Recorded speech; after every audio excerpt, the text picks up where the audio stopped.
Let's continue with the story of Moses and the fourth location mentioned in the Quran in relation to his journey. After Moses settled and had a job and wife in Madian, he stayed there for a long time, but he was determined to go back to Miz. As he was on his way to Miz with his family, he reached the valley of Tor, where God called him, "Verily I am thy Lord, therefore in my presence put off thy shoes, thou art in the sacred valley Tor." The sacred valley Tor is the location where Moses spoke to God. This valley is next to a very high and huge mountainous structure called the Tor.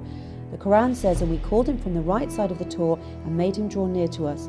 This implies that the very high and huge mountainous structure called the Tor is in the same location of the sacred valley of Tor. The question that comes to mind here is, where is this location? Where is the sacred valley of Tor, and in which country? Let's check the map. If Moses is returning from his family from Madian, then clearly he would enter Miz from the south, which implies he would pass through Abyssinia and the eastern north of Sudan. Indeed, on the current borders of Sudan and Abyssinia, and specifically on the Abyssinian highlands, is a valley named Tor. You can find this information in the book of James Bruce, a Scottish explorer who was the first to follow the Blue Nile from its source until it meets the White Nile. On the 29th of November 1772, Bruce arrived in Aswan and published his book, Expeditions to Discover the Sources of the Nile between 1769 and 1773. It's considered one of the most authentic books that examine the River Nile Valley. About his trip from Ethiopia to Egypt, he mentioned a significant piece of information. He referred to a town called Al-Gadarif, a town at the border between northern Sudan and the Abyssinian highlands. Its true name was Tor. Bruce illustrates the map of Miz before the recent borders between the north and the south. On the map you can easily locate Tor next to Abyssinian Heights. From a geographical perspective, Tor, or the city of Al-Gadarif, is located in the Ethiopian hills at the border with Sudan. Rivers flow into this place and create fertile, rich soils that retain water and provide essential nutrients to plants. In fact, it's considered to be one of the top agricultural areas in Sudan, with high, fertile valleys around the rivers of Atbar, State, Al-Harad and Bislam, highly known for corn and sesame all around the world. As for the animal population in Al-Gadarif, around 7 million different types of cattle come from nearby neighbourhoods seeking water and food. God describes this area in the Quran as the blessed spot. The blessing refers to the diversity of the rivers, agricultural crops, trees and food, which applies to the city of Al-Gadarif. This area and Sudan in general is considered to be the food basket of the world. There is no other area as blessed agriculturally as this area in the entire Arabian and African region, just in terms of the number of rivers, the variety of agricultural harvests and the greenery. So what is the story of the very high and huge mountainous structure called the Tor, or the Tower, the fifth location identified in the Quran? "And we called him from the right side of the Tor and made him draw near to us." The Tor is a very high and huge mountainous structure and was mentioned in the Quran as the Tor Sina or Sinai, the Tor Sanin, and just as the Tor. It's recorded in Arabic dictionaries and scholars of the science of tafsir that Sinai and Sanin are known Abyssinian nouns. Indeed, if you check the map of the Abyssinian highlands, you will find names like Sanin, Semien, Sina, Senan. In fact, in the Abyssinian highlands you will find a mountain called Debre Sina, or Mount Sinai in English. The exact name of the mountain is also found in modern Egypt and is called Mount Sinai. You will also find in Abyssinian highlands Mount Sanin. And what's interesting is that in the Abyssinian highlands, despite the difference in the names, Sanin, Semien, Senan, Sina, etc., they all represent one mountainous structure, one range, one plateau, called the Tower Plateau. From a geological perspective, the Abyssinian highlands is considered to be one block, moulded since creation from one origin. This range is called the Abyssinian Tower, also referred to as the African Tower, because it is the biggest group of mountains with a height that extends in one chain in Africa for a very long distance, 519,278 kilometers squared. That's why Ethiopia is sometimes referred to as a tower.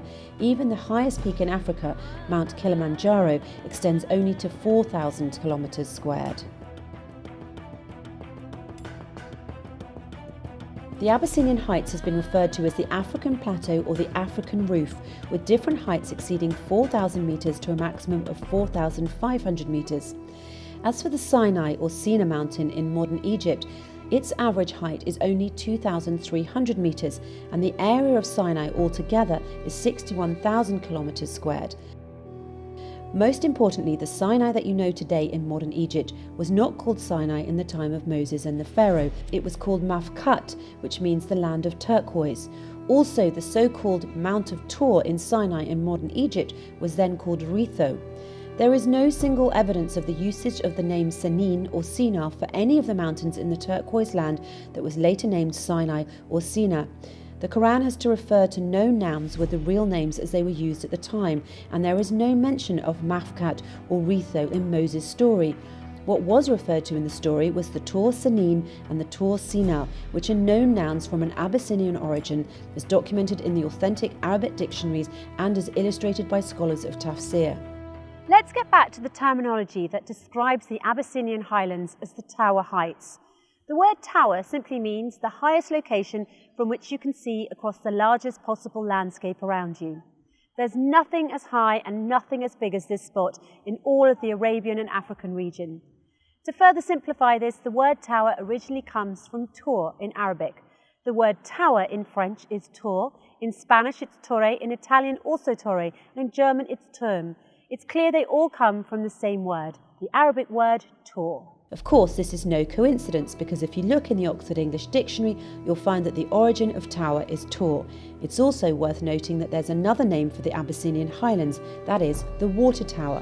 This is because it is the water source of the River Nile Valley for all this region, south from Abyssinia, north and east from Sudan, and all the way to the Mediterranean. When God swears by the Tor, then he swears by the Abyssinian highlands, or the so-called water tower, the source of the water of the River Nile, referred to as al-Bahr al-Masjur, or the large body of water kept filled in Quran.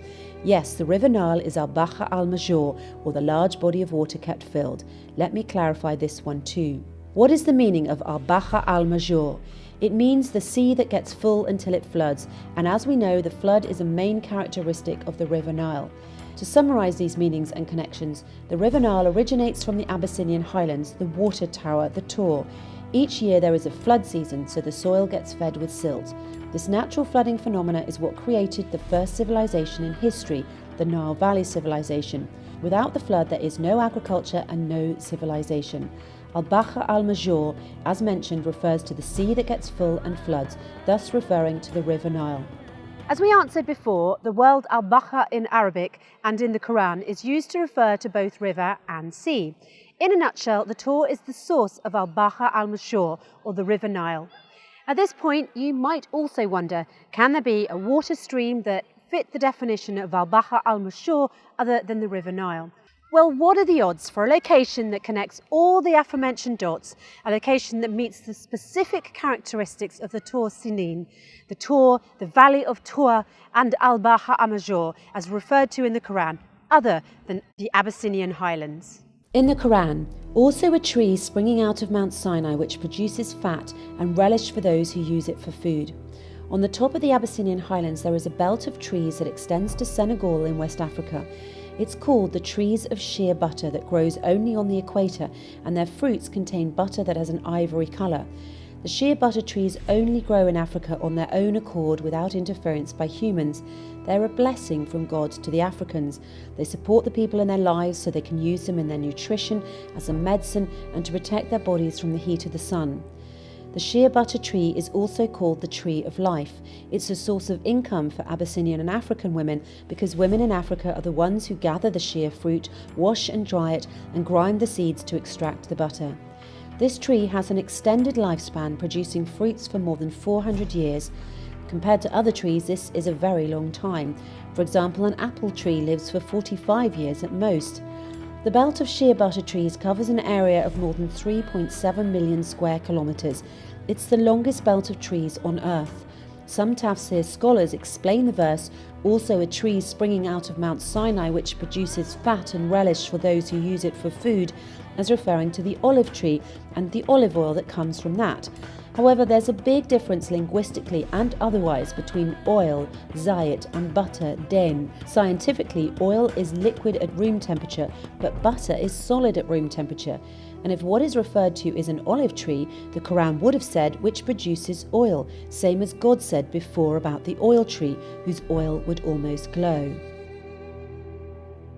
To summarise, as Moses was returning to Misr from Midian, Yemen, God talked to him at Tour Valley, that is next to the Abyssinian highlands, the Tor, at the Sudanese-Abyssinian border, which is currently called Al Gadarif, which was the southern part of Misr before the British colonisation.